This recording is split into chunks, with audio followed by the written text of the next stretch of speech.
Техник технологийн их сургууль нь 1984 онд барилгын 5 дугаар төв нэртэйгээр анх үүсгэн байгуулагдаж байжээ. 42 жилийн түүхтэй уугуун их сургуулиудын нэг юм. Техникийн мэргэжлийн сургуулиас техник технологийн их сургууль болтлоо хөгжиж дэвсэн чадварлаг хамтлал юм. Тус их сургууль нь төгсөгчдөө ажлын байраар 100 хүн хангаж, шатлан сургаж магистр, докторийн зэрэглэлд суралцсан дэвшүүлдгээрээ онцлогтой.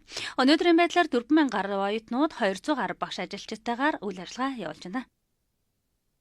Техник технологийн их сургууль нь 2025 оны 6 сард бол их сургууль болж ангилал агсан.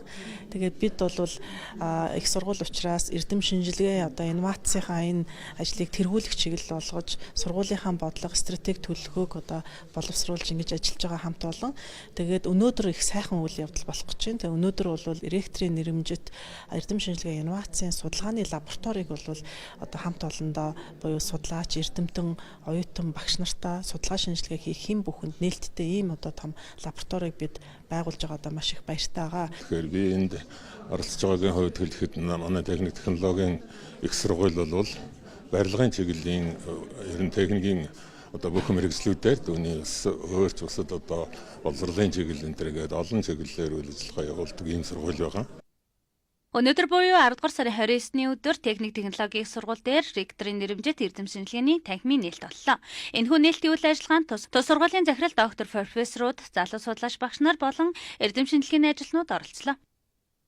Энэ төв бол ерөөсөө энэ залуу судлаачд, эрдэмтэн багш нарыг бол бүтээл тойроход хамгийн гол түлхэц болж байгаа. Ягаад тэгэхээр судалгаа шинжилгээний ажлыг хийнэ гэдэг бол хүн бол өөртөө төвлөрөх, өөртөөгөө ярилцах, маш олон эрдэмтдийн бүтээлүүдийг унших, түүнийг харьцуулах маш олон ийм зүйлийг бол ганцаарчилсан байдлаар болон өөр хүмүүстэй эрдэмтэн багш нартайгаа цуг сууж хийх зайлшгүй ийм шаардлага байдаг учраас энэ орчныг бүрдүүлж өгөх нь бол их сургуулийн эрдэмтэн багш нарын хувьд бол чухал хэрэгцээтэй юм аа.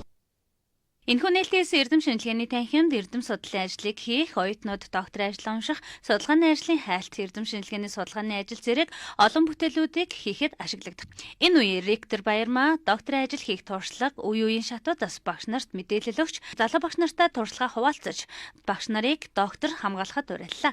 Мөн нээлтийн үйл ажиллагаанд доктор, профессор, дэд профессорууд бүтээлийн үзэсгэлэнгээ гаргалаа.